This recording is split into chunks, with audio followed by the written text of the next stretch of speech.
ายดีวันนี้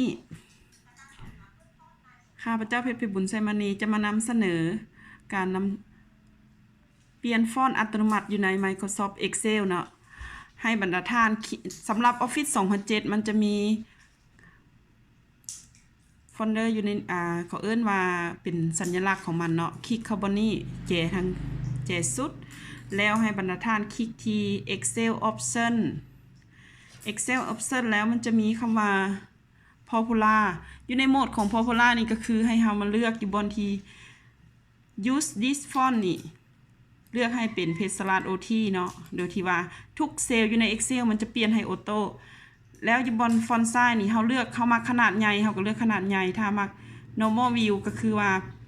ปกติที่ว่ามันอยู่ในซีทมันจะมี3ซีทเนาะคันเท่าจะเพิ่มเราก็จะเพิ่มตัวนี้หลังจากนั้นให้บรรดาท่านกดที่โอเค